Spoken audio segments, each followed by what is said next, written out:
I want to shift gears just a little bit to I think it was Plutarch that you mentioned that there was a scholar who read Plutarch and then kind of did a little happy dance. I might be getting my Greeks mixed up, but it was about a concept of the afterlife that looks startlingly like the fundamentalist version of hell. Oh, but yes. It's preceded by a long, long time. Now, some people understand that hell is kind of a bit of religious syncretism because, as my New Testament professor said to me in a conversation, everything you read in the biblical text is in conversation with something else throughout the ancient Near East. Like there's cross-pollination, in other words.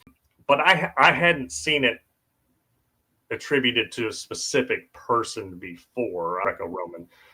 But was it Plutarch? Am I getting that right? No, it absolutely was. Plutarch's great. He's a lovely writer. So it was in Plutarch, but it's in loads of other people as well. You know, it's also in Plato. It's all over the place. It's also in Virgil, who is a very popular Latin writer, famously a poet. So Virgil has this line where he says, everyone will get punished in the afterlife with the kind of with what they deserve from this life.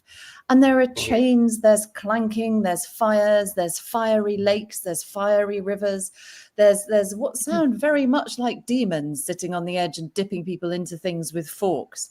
You know, it really is the perfect kind of Christian nasty afterlife. And what happens in Plutarch is you get put down there and you get the punishment that you deserve until you've been kind of cleansed enough to go into the upper air. This is in Plato as well. So where you go into the upper air, where Plato says philosophers live, like not Plato was a philosopher, so it's slightly self-interested.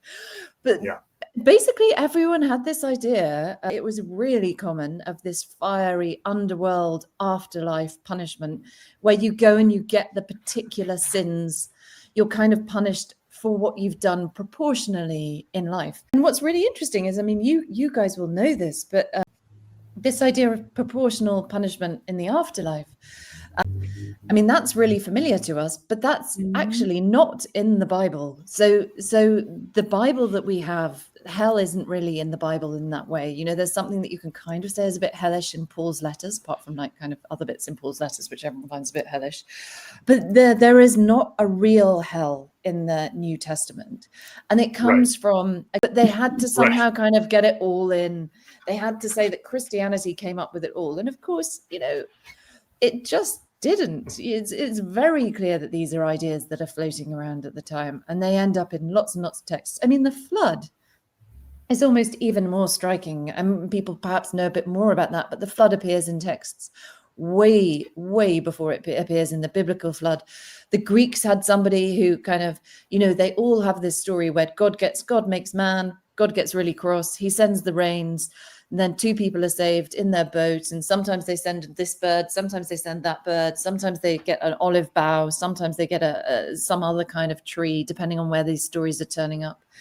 And then the floods go down, and then these two people, you know, help to repeople the earth. But you've basically got all of these stories washing around in the ancient world, and Christianity gets them. But what Christianity does that is very different is it says ours and only ours are right, and everything else is either copying us or stolen from us, or is pagan. Or is pagan, or is actually my favorite is when they say it's Satan. So there's loads of things that loads of people do that are like them. So they say Apollonius, they say is the Antichrist, and lots of other people have like bread and wine and ceremonies and things like that. And they're like, oh, well, that was Satan. Sorry.